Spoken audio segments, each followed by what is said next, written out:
हरिपाल जी ने कहा, भगवान अभी पूर्व में कभी भजन का अभ्यास तो किया नहीं, भगवत प्राप्ति सहज में हो जाए ऐसा आप उपाय बताओ, क्योंकि हम गृहस्थ धर्म से युक्त हैं। तो उनका सहज भी है और कठिन भी है। सहज इसलिए है कि उनको कुछ चाहिए नहीं, कठिन इसलिए है कि उनका निर्वाह करना बहुत कठिन। महत्संगस्त दुर्लभ हो अगम्यो और अमोघश्च निश्चित भगवत प्राप्ति। संत सेवा करो, निश्चित भगवत प्राप्ति हो जाएगी। बस हृदय में दृढ़ता पूर्वक स्वीकार किया। पहले ही चर्चा में बताया है कि यदि शास्त्र संत और सदगुरुदेव की आज्ञा के अनुसार प्राप्त कर्तव्य का फल की इच्छा का त्याग करके पालन किया जाए, कर्तव्य कर्म किया जाए, तो उसका एक ही फल होता है, भगवत प्राप्ति। और कर्मों के तो अलग अलग अलग, लेकिन इसका एक ही फल होता है कहीं से भी। जैसे उस चोर की बात बताई, पुंडरीक जी की बात बताई, अब हरिपाल जी उनके गुरुदेव ने कहा, जहां ये जेवें, हरि कहते हैं कि जहां मेरे भक्तों को आदर दिया जाता है और उनको भोग प्रसाद पवाया जाता है, तो जहां ये जेवें तहां मैं जेऊं, जहां सोवें तहां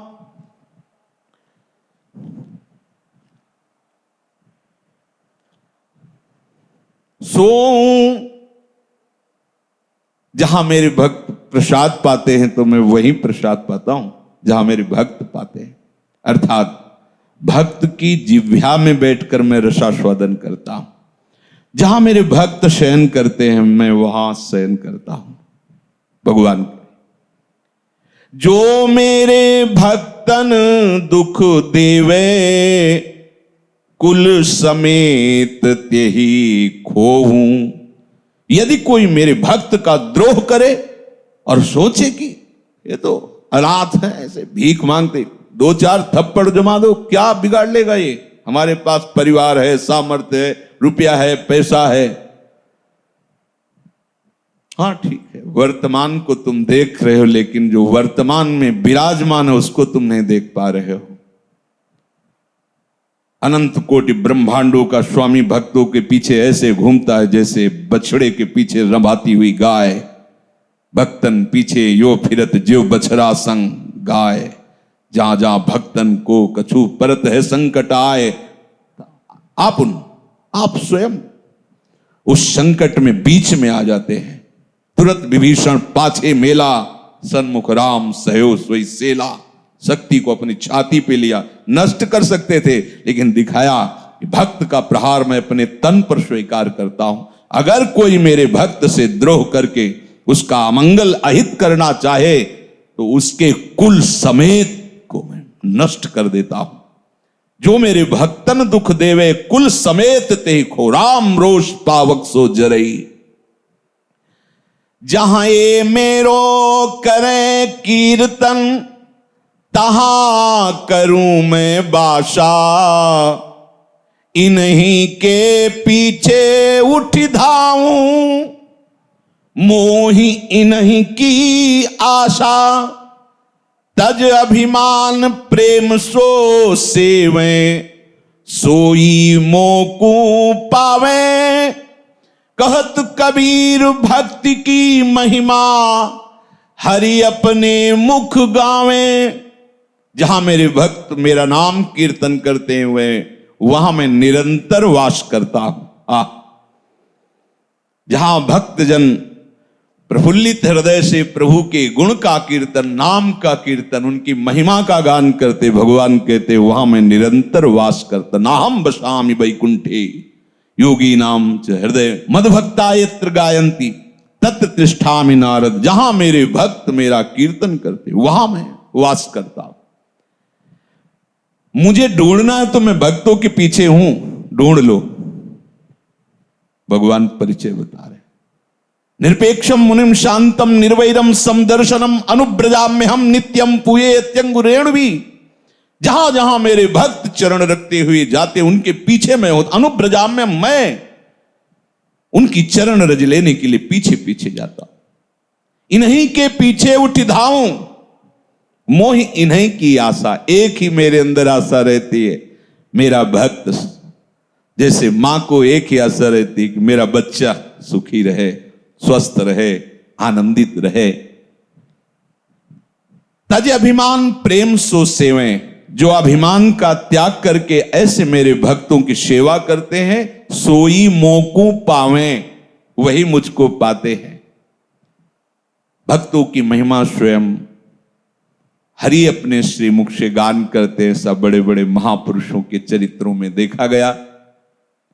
तो गुरुदेव ने हरिपाल जी को प्रेरित किया कि यदि आपके अंदर ऐसी बात है और आप भगवत प्राप्ति करना चाहते तो एक उपाय है, संत सेवा कीजिए। भक्तनि के संग भगवान ऐसे फिर्यो करें, जैसे बच्च संग फिरे नेहवती गाई है। हरिपाल नाम विप्रधाम में जन्म लियो, कियो अनुराग साधु दई स्त्री लुटाई है। केतिक हजार ले बाजार के कारज, खवाए गरज ना सरे, कियो चोरी को उपाय है। विमुख को लेत हरिदास को न दुख देत, आए संत द्वार तिया संग बतराई है। पत्नी सहित ये नियम ले लिया जो गुरुदेव ने बताया भगवत प्राप्ति का उपाय, संत सेवा। आज से अब हमारे जीवन का उद्देश्य एक ही होगा, संत सेवा। संत भगवान पधारे, उनकी सेवा करें, उनकी जूठन पाएं, बस यही हमारे जीवन का उद्देश्य। अब जब यही उद्देश्य केवल रहेगा और कोई कार्य नहीं होगा तो बाहर से धन की आय बंद हो जाएगी। और भक्तों को क्या है, आप थोड़ी श्रद्धा केवल कर लीजिए, वो तो एक संत पाके जाएगा तो चार संत भगवान से आपस में बात कर, बड़ा श्रद्धालु है, बड़ा सात्विक, भोजन पाने से भजन की स्फूर्ति होती। अब संतों की मंडली आने लगी, उन्हें तो भाव चाहिए, श्रद्धा चाहिए। दृढ़ निश्चय किया कि आज से हम संत सेवा में अपना जीवन व्यतीत करेंगे। अब संतों की मंडली आ रही, कढ़ाई चढ़ी हुई है, खूब सुंदर सुंदर भोग पकवान बनते, ठाकुर जी का भोग लगता है। संत मंडली नाम कीर्तन गुण कीर्तन करते हुए वहां वास करती, कई कई दिन मंडलियां वास करती। अब तो कुछ समय में ऐसा प्रचार प्रसार हुआ कि भारत के तीर्थों में एक दूसरे से चर्चा करते तो जैसे तीर्थों को लोग जाते ऐसे हरिपाल जी के घर आने लगे संत भगवान के प्रेमी भक्त जन, वैष्णव जन। जैसे जैसे सेवा होती वैसे वैसे इनके यश का विस्तार होता। बिस्तरे सब जग विमल कीरति, साधु संगति ना टरे। अब आए तो थी नहीं, क्योंकि एक ही उद्देश्य हो गया, संत सेवा। तो जितना था वो लगना प्रारंभ हुआ, संत सेवा बढ़ती गई। धीरे धीरे धीरे धीरे जो जमा हुआ धन था वो धीरे धीरे प्रभु के भक्तों की सेवा में सब खर्चा हो गया। अब संतों का तो आना बंद नहीं हुआ, तो कर्जा लेने लगे।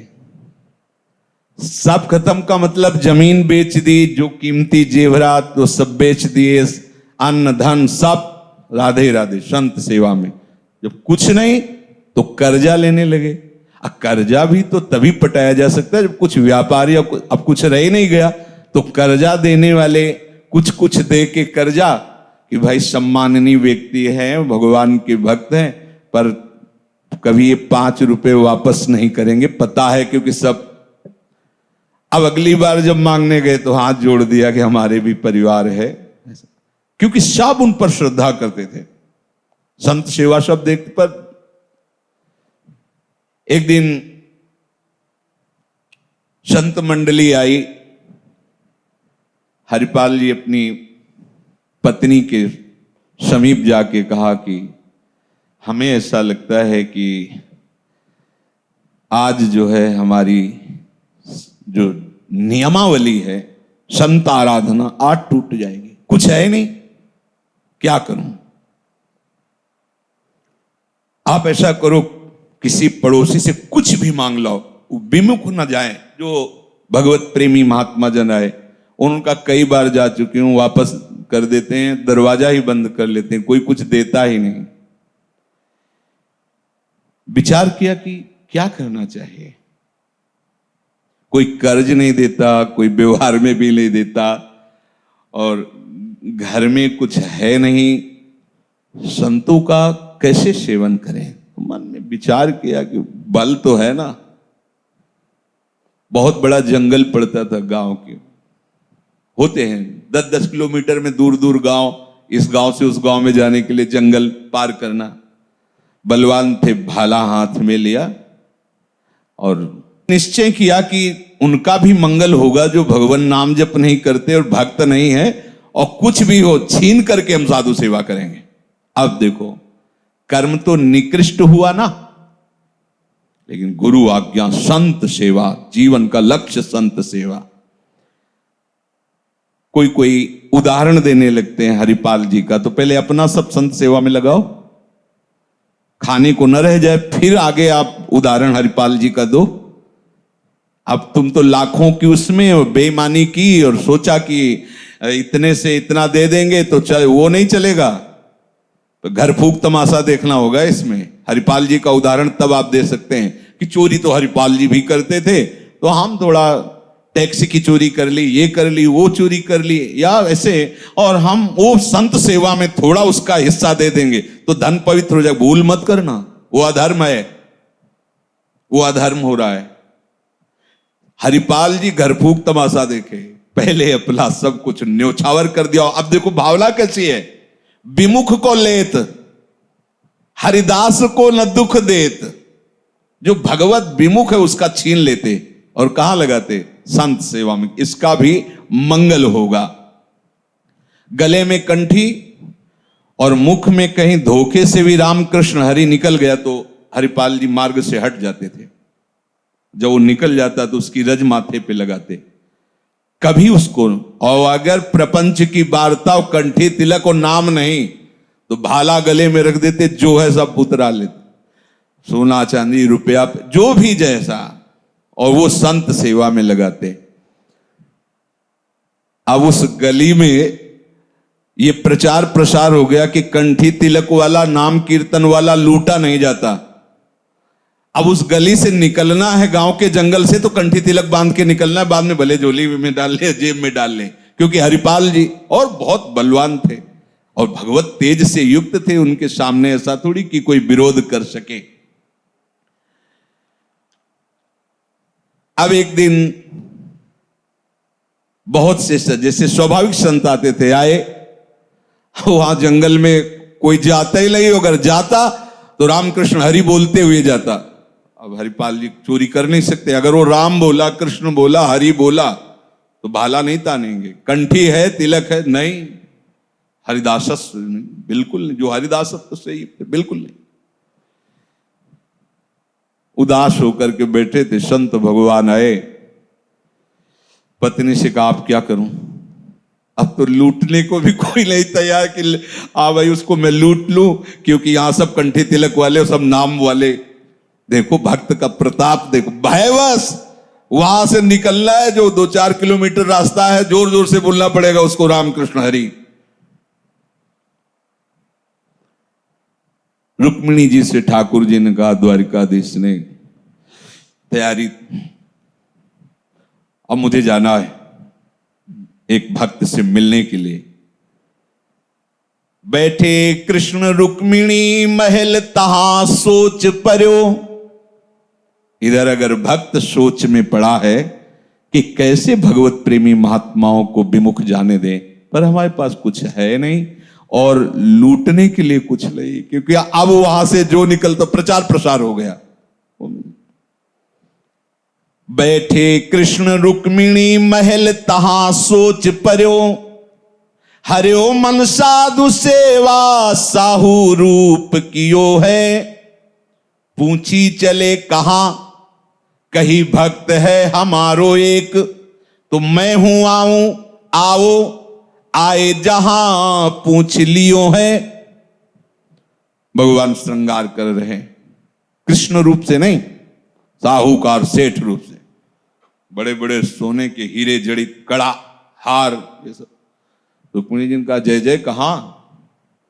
बोले एक भक्त के यहां जाना है, उत्सव में सम्मिलित होना है। प्रभु आप जब जाते हो अकेले निकल जाते हो, हमारी भी इच्छा है। भगवान ने कहा शारदा सहाय हुई, क्योंकि हमसे ज्यादा श्रृंगार ये करेंगी। भगवान ने कहा वैसे तो हम अकेले भक्त के पास जाना चाहते, पर आज तुम्हारी इच्छा हम नहीं, आज चलो। पर ऐसा भक्त है कि तुम्हें सब श्रृंगार करके चलना होगा। वो मन में सोचती मतलब भक्त क्या कोई ऐसा कि श्रृंगार जरूरी है हमें। प्रभु ने कहा प्रभु एक एक कीमती अंगूठी अपने साथ, पूरा श्रृंगार। रुक्मिणी जी ने कि जब प्रभु इतना पूरा श्रृंगार, तो और अब वो तो महालक्ष्मी है और भगवान की प्रधान पटरानी है, द्वारिकाधीश की श्रृंगार। अब हरिपाल जी के दरवाजे संत हैं और गांव के बाहर वो टहल रहे हैं कि क्या करूं क्या करूं। वहीं आए, साहूकार का रूप रखे ऐसे, और ओए भैया हमें जंगल पार करना, सुनते यहां कोई बहुत कठोर हृदय वाला चोर जो है इधर चोरी करता है, तो आप देख के लगते हो कि आप रक्षा कर सकते हो, हमें बाहर पहुंचा सकते हो। हरिपाल जी ने कहा भगवान बड़ी कृपा की, बड़ी कृपा की। हाँ बिल्कुल पहुंचा देंगे, जहां कहोगे वहां पहुंचा देंगे। बोले हम ऐसे फ्री काम नहीं लेते, हम कुछ मुद्रा देंगे जब आप जंगल पार कर दोगे। बोले पहले दो, हमारे यहां अतिथि आए हैं, बिल्कुल हम सुरक्षित आपको पहुंचा देंगे, लाओ। तो कुछ स्वर्ण मुद्राएं दी। बड़े प्रसन्न ये, यार प्रभु कैसे लाज रखते हैं, मैं तो परेशान डोल रहा था। क्या आए? पत्नी से कहा भगवान ने बात बला दी, देखो एक सेठ फंसा है, उसको पार करना है, उसने ये मुद्रा, तुम लाओ दाल चावल और रोटी बनाओ, संतों को पवा, हम इनको पार करके आते हैं। भाला लिया और कहा आगे आगे तुम चलो, पीछे हम चलते हैं। रास्ते में चले। प्रभु ने रुक्मिणी जी से इशारा, एक भी भागवतिक चर्चा नहीं होनी चाहिए, धीरे से कहा।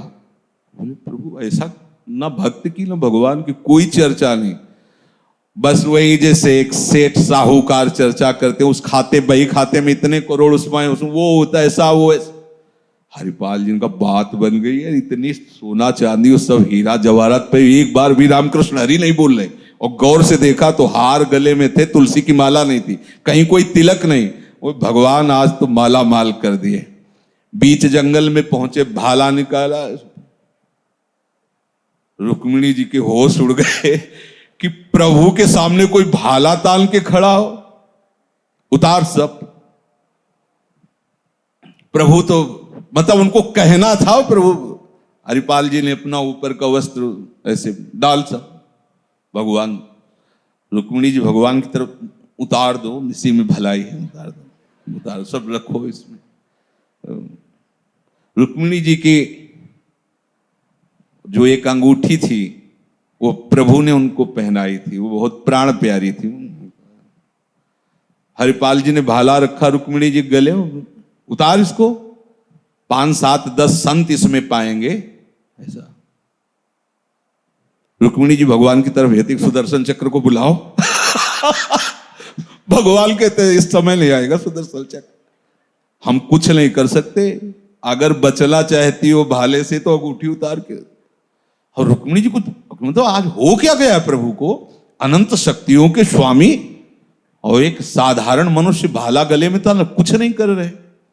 जब अंगूठी उतार के रखी तो प्रभु के कपोल गीले थे। रुक्मिणी जी ने देखा, बोले प्रभु वैसे ही हम आश्चर्यचकित हैं ये व्यवहार देख करके, और आप नेत्रों से बात हो रही, मानो उन्होंने कहा कि सुना नहीं, एक अंगूठी में 5-7 भक्त पाए। ये वही भक्त है जिसके दर्शन कराने के लिए लाए, ये अपने लिए नहीं, ये मेरे लाडले वैरागी भक्तों के लिए कर रहा है। भगवान हरिपाल जी से कहा कि देखो हमारी तरफ। जे ही देखा श्री रुक्मिणी जी और द्वारिकाधीश, ओह कांप गए, साष्टांग भगवान के चरणों, प्रभु बहुत बड़ा अपराध हो गया, स्वामी की तो सेवा आराधना की जाती है, मैं ऐसा नीच कि अपने इष्ट के गले में भाला तान रहा हूं। प्रभु मैं बहुत नीच हूं, बहुत अधम।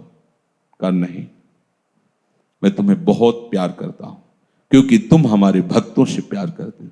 बोले प्रभु ये अब नहीं चाहिए आभूषण, ये सब नहीं, ये ले जाओ, ये ऐसे आभूषण नहीं है कि बेचोगे तो खत्म हो जाएंगे, ये अनंत काल तक तुम खर्चा करते रहो, तो अब किसी और की आवश्यकता नहीं, क्योंकि ये सब भगवत स्वरूप आभूषण, इनसे प्रकट होते रहेंगे ऐश्वर्य, तुम्हें अब अन्य की जरूरत। बोले प्रभु अगर कोई संत सुन लेगा कि भगवान का इस तरह से व्यवहार करके इन्होंने आभूषण लूटा, तो क्यों पाएगा? क्योंकि तो आराधक हैं, आपके दास हैं, वो ऐसा कैसे पाएंगे? बोले आपने भगवान को थोड़ी लूटा, आपने तो साहूकार को लूटा है, तो कोई नहीं जानेगा, हम ही आप तो हैं, और जानेगा कोई? तुम ले जाओ। तो बोले प्रभु एक और बात है कि साधु सेवा में बाहरी सेवा तो हमारी है, लेकिन आंतरिक पूरी सेवा तो पत्नी की है। प्रभु हमें तो आपका दर्शन हो गया, लेकिन जो सेवा का आधार है, अगर वो ना संतों को दुलार करें, बना के पवाएं मां की तरह, तो प्रभु हम ला के सामग्री दे देते हैं, कैसे हो पाता?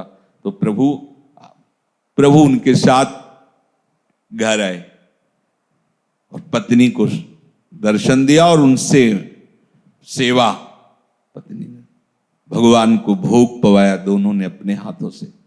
देखो कर्मण्ये वाधिकारस्ते मां फलेषु कदाचन, जो केवल शास्त्र सम्मत सदगुरुदेव की आज्ञा, संत सेवा, भगवंत सेवा या किसी भी जीव की सेवा की भावना, सुख देवे को चावचित, सुख लेने की भावना नो, उसका एक ही फल होता है, कहीं भी भगवत प्राप्ति।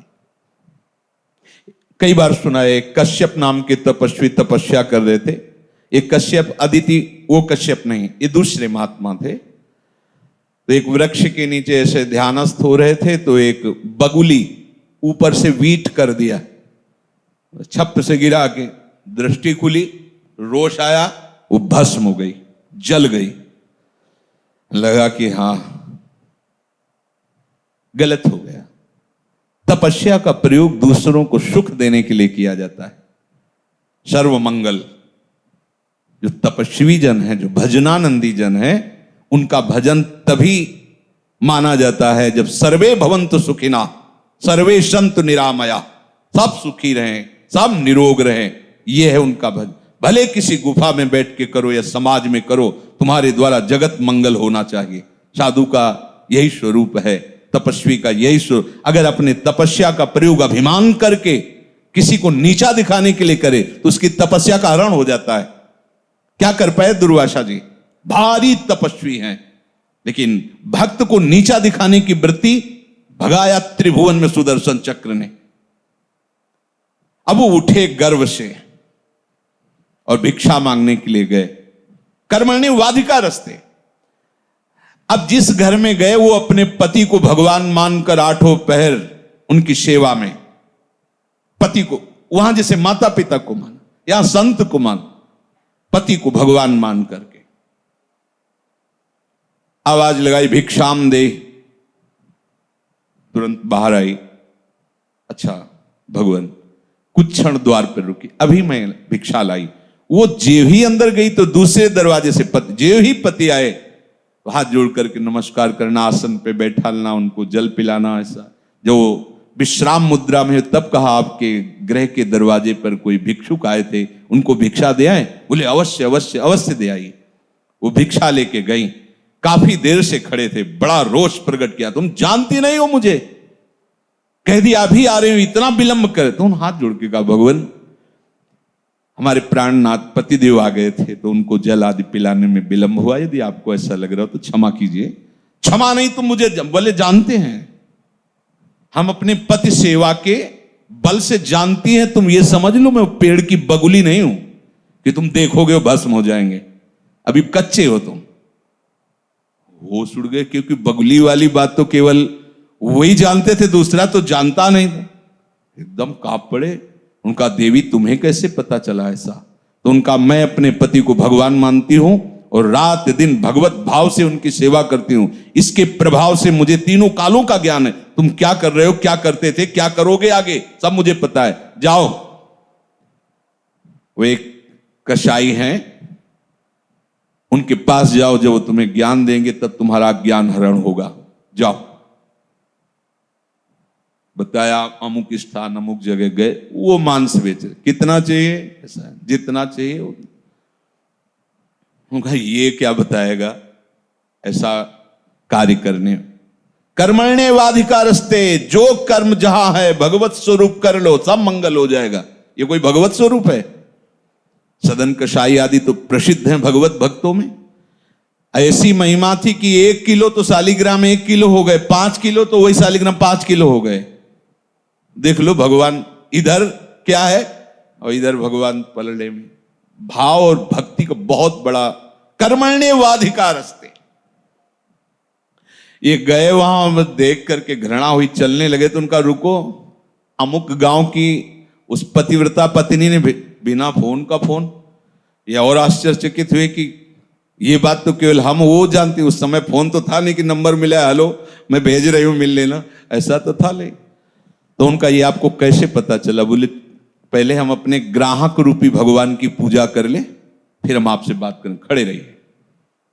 जितना जिसको देख लो कार्य क्या है और स्थिति क्या है, त्रिकालज्ञ है। घर ले गए, जाके बैठाला उनको। उनका तुम इतना ये निंदनीय कार्य है, फिर भी आपको इतना पवित्र ज्ञान। तो उनका ये हमारे कुल का कर्म है, ये कर्म है। और इसे भगवत स्वरूप कर, हम किसी जीव की हत्या नहीं करते, पर जहां से मांस मिलता वहां से लाके बेचते हैं, हमारा कर्म है। और अपने परिवार को भगवत स्वरूप मान करके सेवा करते हैं और हर गड़ासे में नाम जप करते हैं। ये देखो भगवान ने आगे चलकर इस श्लोक में कहा है कि जो परधर्मो भयावह, अपना अगर धर्म ऐसा लगता है कि दूसरे से कमजोर, तो अपना श्रेष्ठ है, लेकिन परधर्मो भयावह, दूसरा फिर भय प्रदान कर। स्वधर्मो निधनो श्रेयः परधर्मो भयावह। जो भी कार्य भगवत स्वरूप समझ करके दूसरों के सुख के लिए किया जाए, वही ज्ञान विज्ञान सब प्रकट हो जाता है। अपने पति की सेवा करने के कारण उसको भगवत भाव होने, त्रिकालज्ञ है, ये अपने कुल का कर्तव्य करते हुए हर उसमें नाम जप कर रहा है और सब में प्रभु की भावना कर रहा है, ये महात्मा है। वो संत सेवा के निमित्त ऐसा जो शास्त्र सम्मत संत सदगुरुदेव उपदिष्ट प्राप्त कर्तव्य कर्म को करता, उसका एक ही फल होता है, भगवत प्राप्ति, सदा आनंद, ज्ञान विज्ञान वैराग्य से संपन्न।